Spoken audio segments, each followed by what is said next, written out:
माता की, भारत माता की, भारत माता की। भारतीय जनता पार्टी के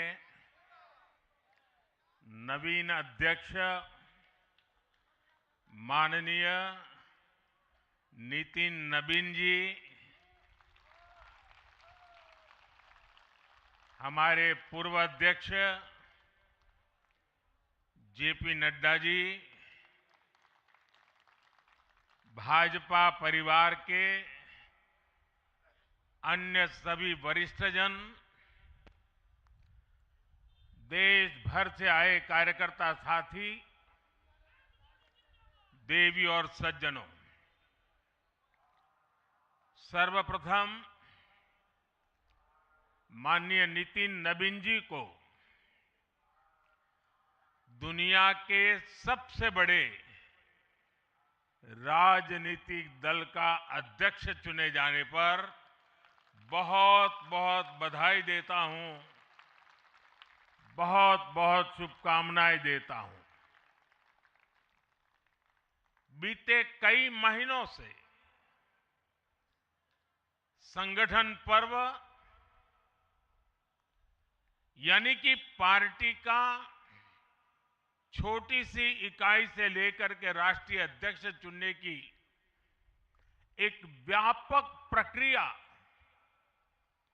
100% लोकतंत्र तरीके से भारतीय जनता पार्टी के संविधान के स्पिरिट को और उसमें बताई गई हर बात को ध्यान में रख करके लगातार चल रही थी।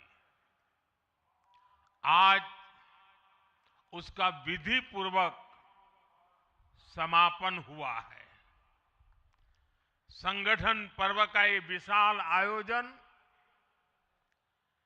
भारतीय जनता पार्टी की लोकतांत्रिक आस्था, संगठनात्मक अनुशासन और कार्यकर्ता केंद्रित सोच का प्रतीक है। मैं देश भर के कार्यकर्ताओं का इस प्रक्रिया को सफल बनाने के लिए बहुत बहुत अभिनंदन करता हूं। साथियों,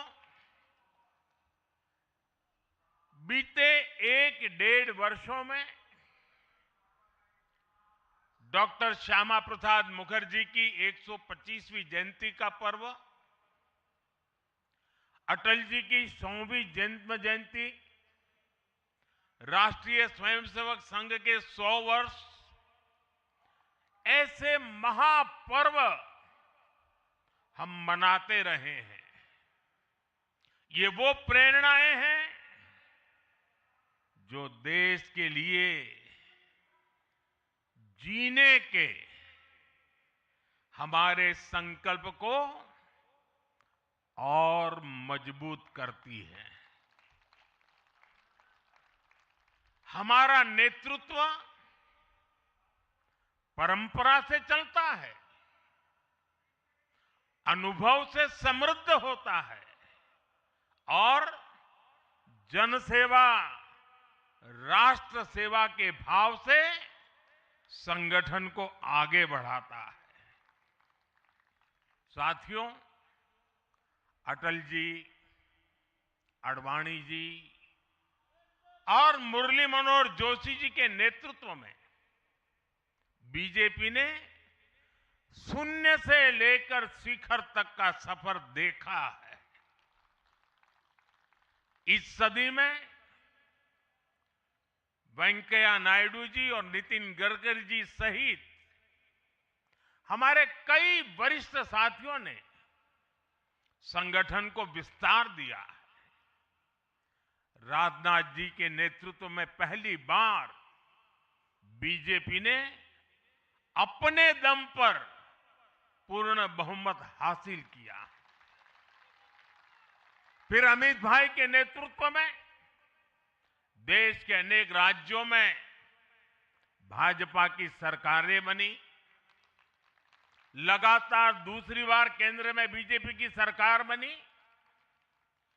फिर जेपी नड्डा जी के नेतृत्व में भाजपा पंचायत से लेकर पार्लियामेंट तक और सशक्त हुई। केंद्र में लगातार तीसरी बार भाजपा एनडीए की सरकार बनी। मैं पूर्व के सभी अध्यक्षों का उनके अमूल्य योगदान के लिए देश के कोटि कोटि कार्यकर्ताओं की तरफ से और मेरी तरफ से बहुत बहुत अभिनंदन करता हूं। साथियों, आप जानते हैं आज भाजपा का जितना फोकस संगठन के विस्तार पर है, उतनी ही बड़ी प्राथमिकता कार्यकर्ता के निर्माण की भी है। भाजपा एक ऐसी पार्टी है जहां लोगों को लगता होगा कि नरेंद्र मोदी देश के प्रधानमंत्री है, तीसरी बार प्रधानमंत्री बने, 50 साल की छोटी आयु में मुख्यमंत्री बन गए, 25 साल से लगातार हेड ऑफ द गवर्नमेंट रहे हैं। ये सब अपनी जगह पे हैं, लेकिन इन सबसे भी बड़ी चीज मेरे जीवन में है, मैं भारतीय जनता पार्टी का कार्यकर्ता हूं। ये सबसे बड़ा गर्व है। और जब बात पार्टी के विषयों को आती है, तब माननीय नितिन नवीन जी, मैं एक कार्यकर्ता हूं, वे मेरे बॉस हैं।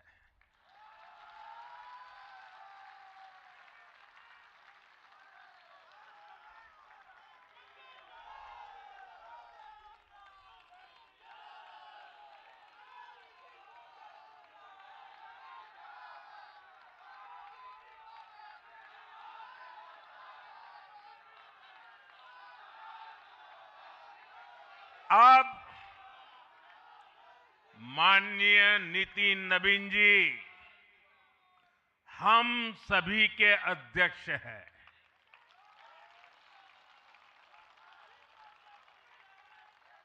और उनका दायित्व सिर्फ भाजपा को भी संभालना इतना नहीं है, एनडीए के सब साथियों के बीच भी उन्होंने तालमेल का बहुत बड़ा दायित्व भी देखना होता है। साथियों, माननीय नितिन जी के संपर्क में जो भी आया है, वो उनकी सरलता और सहजता की चर्चा जरूर करता है। बीजेपी युवा मोर्चा का दायित्व हो,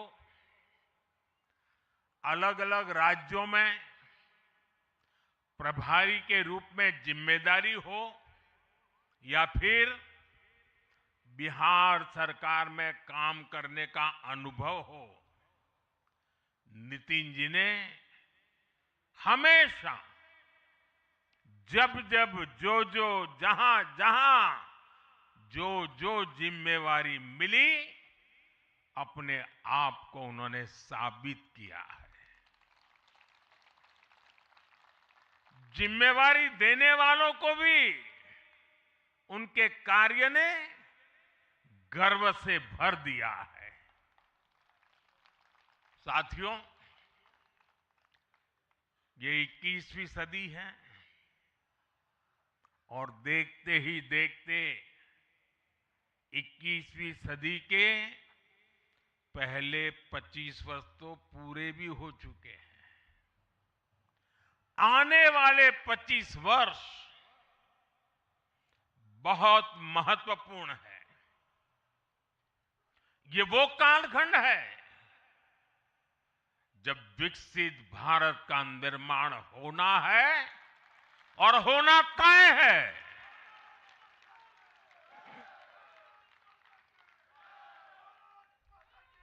इस महत्वपूर्ण कालखंड की शुरुआत में हमारे माननीय नितिन नवीन जी बीजेपी की विरासत को आगे बढ़ाएंगे। मैं आजकल के युवाओं की भाषा में कहूं तो नितिन जी खुद भी एक प्रकार से मिलेनियल है। वो उस जनरेशन से हैं जिसने भारत में बड़े आर्थिक, सामाजिक और टेक्नोलॉजिकल परिवर्तन होते देखे हैं। वो उस जनरेशन से हैं जिसने बचपन में रेडियो से सूचनाएं पाई और आज एआई के भी एक्टिव यूजर है। नितिन जी के पास युवा ऊर्जा भी है और संगठन में कार्य का लंबा अनुभव भी है। ये हमारे दल के हर कार्यकर्ता के लिए बहुत उपयोगी होगा। साथियों, इस वर्ष जनसंघ की स्थापना को 75 वर्ष हो रहे हैं और मैं आज इन 75 वर्ष लगातार लक्षावधि कार्यकर्ताओं ने, अनेक परिवारों ने, अनेक पीढ़ियों ने जो त्याग, तपस्या और बलिदान दिए हैं, मैं उनको आदरपूर्वक नमन करता हूं। जनसंघ रूपी वटवृक्ष से ही भाजपा का जन्म हुआ और भाजपा दुनिया के सबसे बड़ा राजनीतिक दल बन चुकी है। और ये सिर्फ भाजपा के कार्यकर्ताओं के लिए गौरव का विषय है इतना नहीं है। देश के राजनीतिक समीक्षकों को दुनिया को ये बात बतानी चाहिए कि भारत एक ऐसा देश है जिसकी रगों में इसकी मजबूती से लोकतंत्र चल रहा है, कि जहां दुनिया की सबसे बड़ी पॉलिटिकल पार्टी है। साथियों, बीजेपी एक संस्कार है। बीजेपी एक परिवार है। हमारे यहां मेंबरशिप से भी ज्यादा रिलेशनशिप होती है। बीजेपी एक ऐसी परंपरा है जो पद से नहीं, प्रक्रिया से चलती है। हमारे यहां पदभार एक व्यवस्था है और कार्यभार ये जीवन भर की जिम्मेदारी है। हमारे यहां अध्यक्ष बदलते हैं लेकिन आदर्श नहीं बदलते। नेतृत्व बदलता है लेकिन दिशा नहीं बदलती। साथियों, भाजपा का स्वरूप नेशनल है। भाजपा का स्पिरिट नेशनल है, क्योंकि हमारा जुड़ाव लोकल है। हमारी जड़ें जमीन के नीचे गहरी है। इसलिए भाजपा रीजनल एस्पिरेशन को प्लेटफॉर्म देती है, उन्हें नेशनल एम्बिशंस का आधार बनाती है। और इसलिए आज देश के कोने कोने के लोग भाजपा के साथ हैं, भाजपा के साथ जुड़ रहे हैं। और इतना ही नहीं, जो भी अपनी राजनीति का प्रारंभ करना चाहता है, उसको भी भाजपा का प्रवेश द्वार सबसे उत्तम, सबसे सुरक्षित लगता है।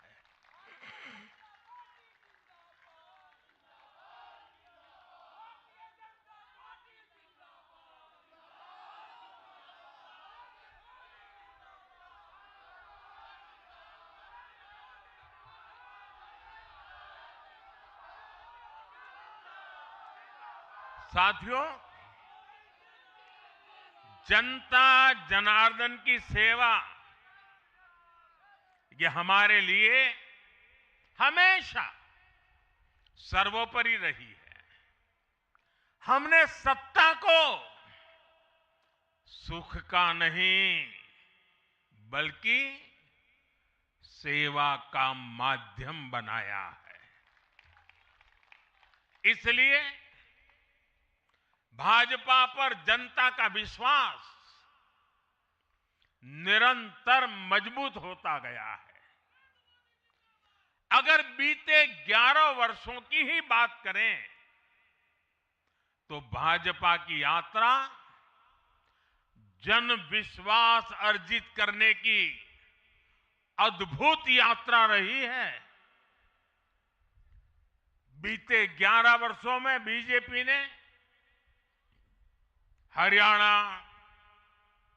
असम, त्रिपुरा और ओडिशा में पहली बार अपने सामर्थ्य से सरकार बनाई।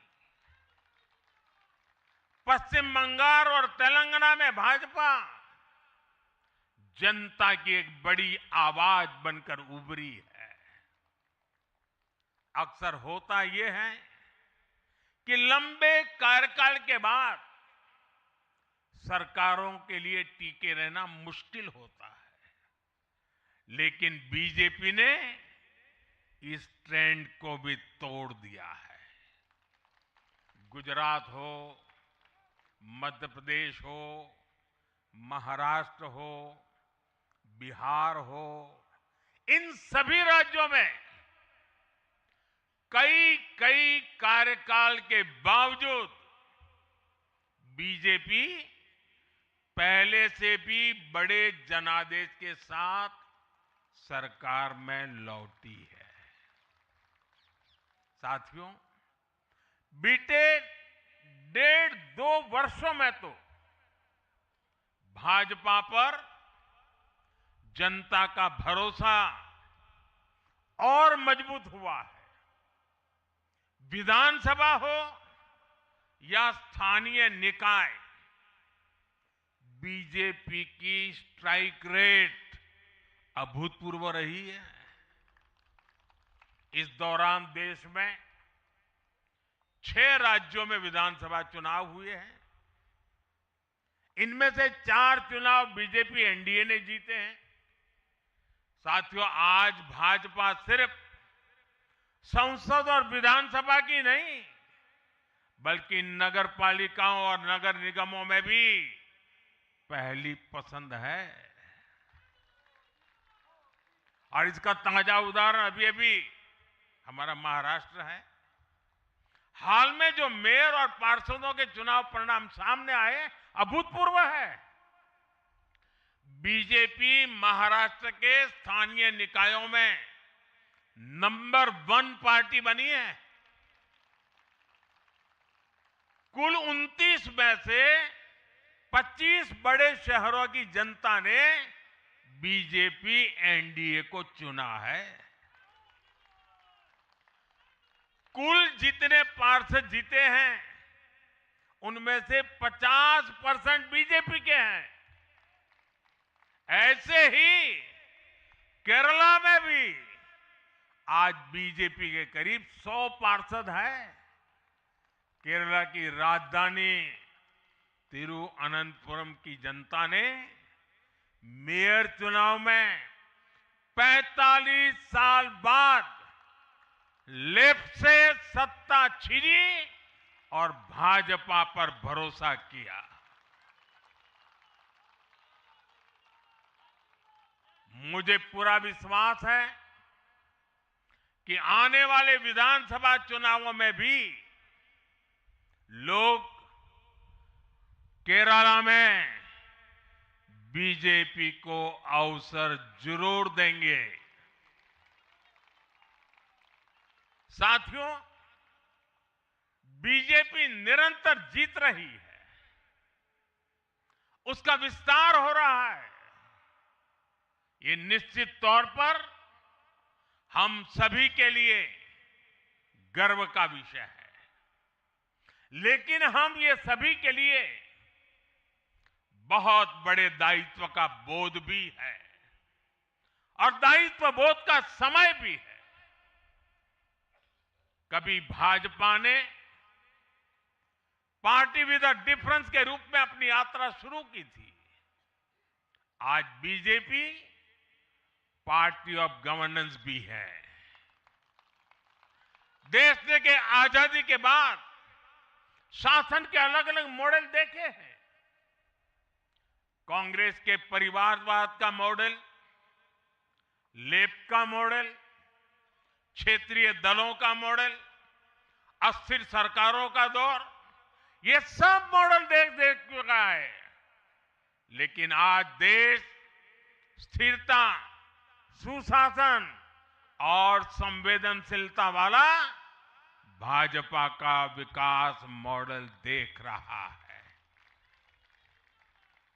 साथियों, ये भाजपा ही है जिसने सामाजिक न्याय के नारे को सच्चे स्वरूप में जमीन पर उतारा है।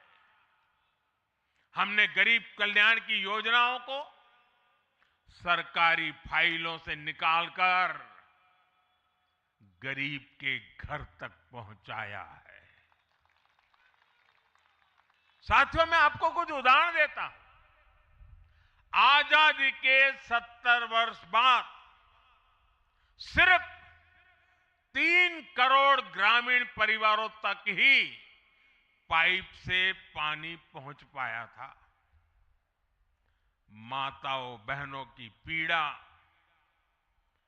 पानी के लिए उनके संघर्ष की सूध लेने वाला कोई नहीं था।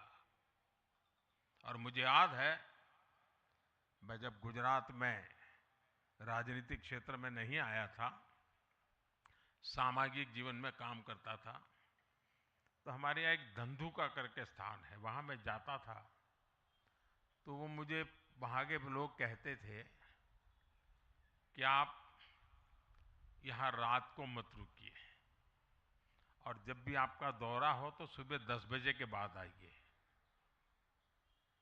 नॉर्मली मेरा नेचर रहता था कि हर नए स्थान पर जाकर के रात को रुकूं, कार्यकर्ताओं से मिलूं, लेकिन धंधुका वाले मना करते थे। क्यों? वो कहते पानी नहीं है, सुबह हम आपको स्नान करने के लिए पानी नहीं दे पाएंगे। वहां तो कहावत चलती थी कि बेटी को बंदूकें दो लेकिन धंधुके मत दो, यानी उसको बंदूक लगा मार दो लेकिन धंधुके में शादी मत करो। पानी नहीं था। ये दर्द मैंने देखा है।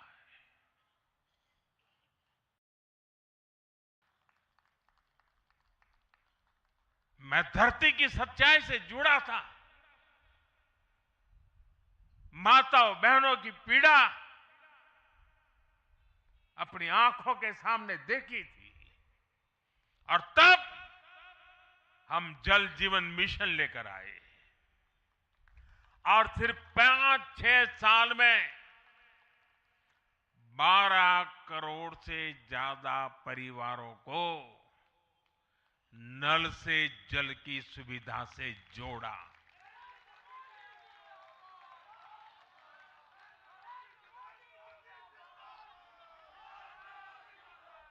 साथियों, ये हमारी सरकार है जिसने धुएं से बीमार होती बहनों की पीड़ा समझी, वरना पहले तो एलपीजी गैस को भी अमीरों का ही सौभाग्य मान लिया गया था। भाजपा ने पूरी संवेदनशीलता के साथ हर घर को एलपीजी गैस कनेक्शन से जोड़ने का अभियान चलाया।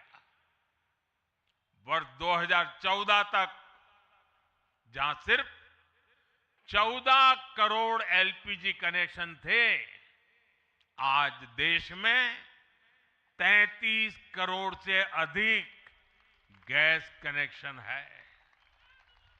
ऐसे ही गांव की बहनों को लखपति दीदी बनाने का अभियान है। यह भी इसलिए संभव हो पाया क्योंकि भाजपा बहनों बेटियों के सपनों के प्रति संवेदनशील है। साथियों, एक जमाना था हम भी सुनते थे कि फलाना परिवार वो तो लखपति परिवार है, ढीकना परिवार लखपति परिवार है, यानी लखपति होना बहुत बड़ी बात मानी जाती थी। ये मोदी है जो सपने देखता है कि मेरे गांव की गरीब मां भी लखपति दीदी बनेगी।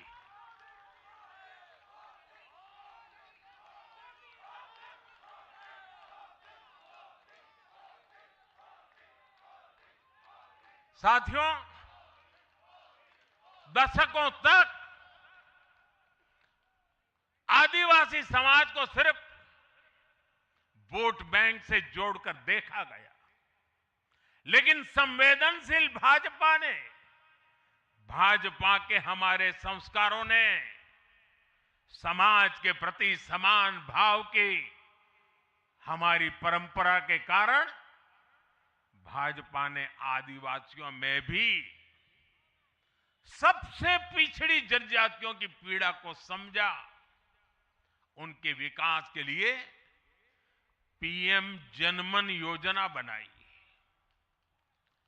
और पीएम जनमन योजना के लाभार्थी इतने बिखरे हुए हैं और एक दो दूर दूर जंगलों में पड़े हैं। उनसे एक म्युनिसिपैलिटी की सीट भी जीती नहीं जा सकती है।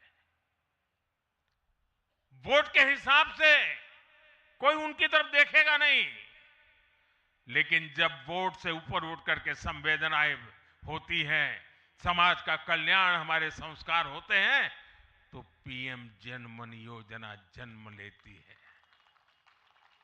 आदिवासियों में भी अति पिछड़ा संख्या में भले ही कम है, लेकिन उनके प्रति हमारी संवेदना में कोई कमी नहीं है। साथियों, हमारा नॉर्थ ईस्ट, वहां वोटर उतने नहीं है, सीट भी उतनी नहीं है, इसलिए कांग्रेस की सरकारों में उन्हें बरसों तक उपेक्षित रखा गया।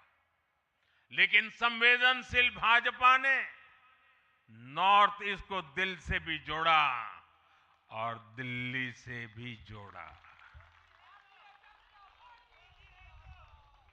एक और उदाहरण आकांक्षी जिलों का है। हमारे देश में 100 से अधिक जिले ऐसे थे जिनको कांग्रेस सरकारें पिछड़ा घोषित करके भूल गई थी। इन जिलों को पनिशमेंट पोस्टिंग के लिए इस्तेमाल किया जाता था, यानी जिन अधिकारियों को सजा देनी होती थी तो उन्हें वहां भेजा जाता था। हमारी भाजपा सरकार ने इन जिलों को आकांक्षी जिले घोषित किया और प्राथमिकता के आधार पर इनके विकास के लिए काम किया। आज ये आकांक्षी जिले विकास के कई पैरामीटर्स पर अन्य जिलों से बेहतर प्रदर्शन कर रहे हैं, राज्य की एवरेज की बराबरी आकर के खड़े हो गए। साथियों, भाजपा का मंत्र है पिछड़ों को प्राथमिकता, पिछड़ों को प्राथमिकता। जिनकी किसी ने सूध नहीं ली, हमने उनकी साधना की है, जिनको किसी ने पूछा नहीं, मोदी ने उन्हें पूजा है। हमारी कार्य संस्कृति सर्वसमावेशी है, सर्वांगीण है, सर्वस्पर्शी है, सर्वहितकारी है, सर्व कल्याणकारी है।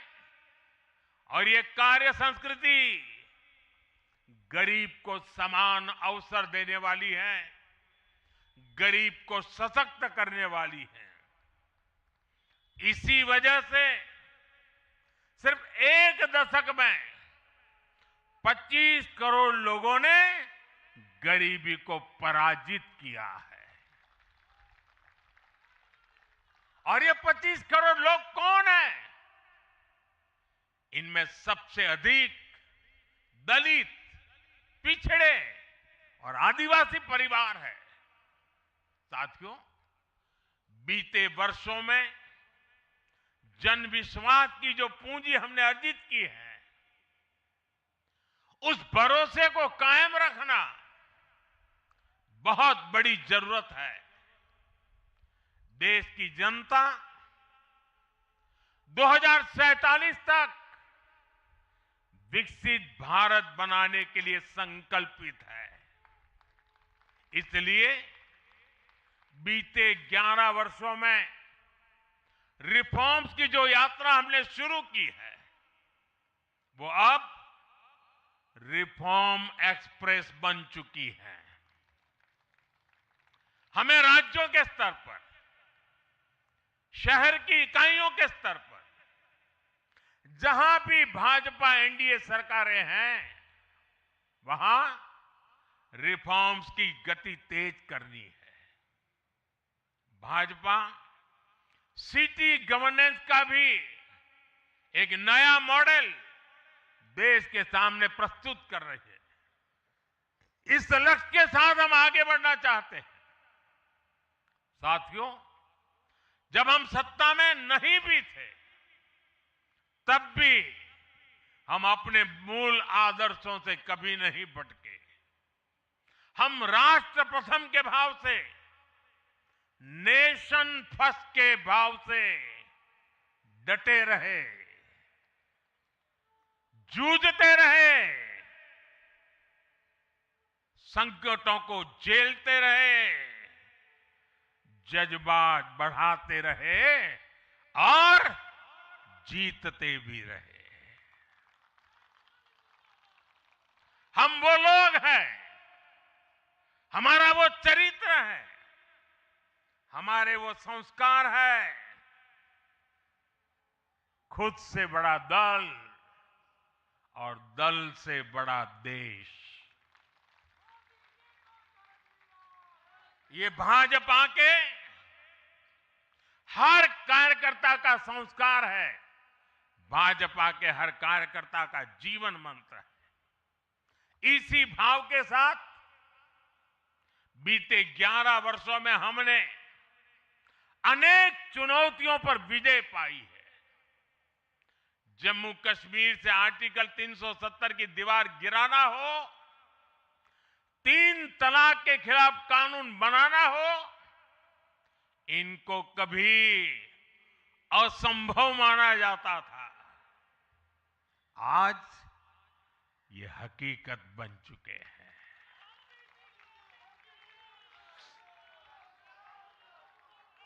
आज देश में माओवादी आतंक भी अपनी अंतिम सांसें गिन रहा है।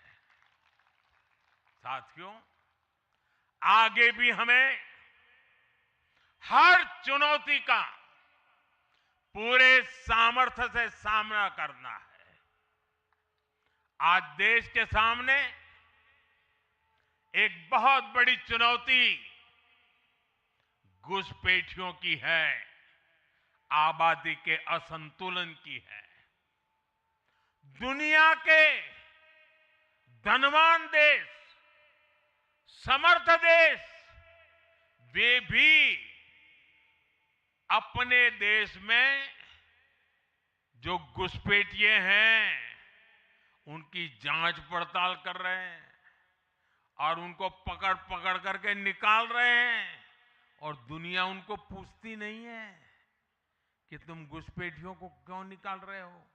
तुम तो लोकतंत्र का झंडा लेकर के घूम रहे थे, तुम तो पूरे दुनिया के नवाब बन के बैठे थे, क्यों निकाल रहे हो।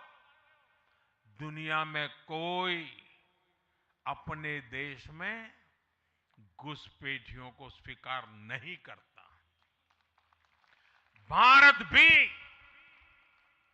घुसपैठियों को अपने गरीबों, हमारे नौजवानों के हक कभी भी लूटने नहीं दे सकता।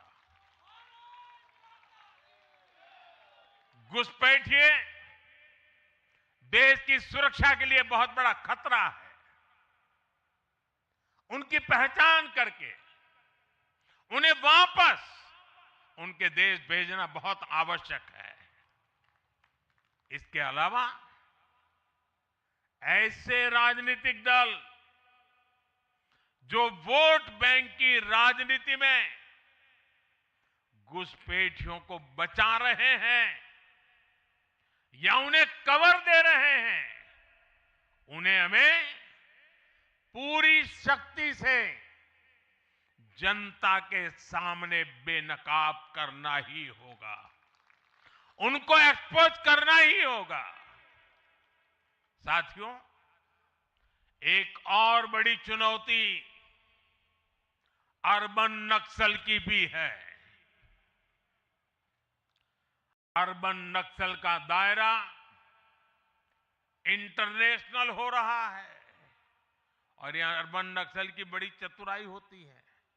ये यहां मीडिया वाले इतने बैठे हैं ना, अगर साल में एकाध बार भी अगर मोदी की किसी अच्छी चीज को उन्होंने ट्वीट कर दिया या टीवी पे बोल दिया या अखबार में लिख दिया तो उस पत्रकारी तो ऐसी फजेत कर देते, उसके पीछे ऐसे पड़ जाते हैं, उसको अछूत बना देते हैं, भविष्य में वो कभी बोल ना सके ऐसा कर देते हैं। ये अर्बन नक्सल की स्टाइल है। हमको भी सालों तक ऐसा अछूत बना के रख दिया पूरे देश में भाजपा को। अब देश समझ गया है अर्बन नक्सलों के कारनामे। भारत को नुकसान पहुंचाने के लिए अर्बन नक्सली लगातार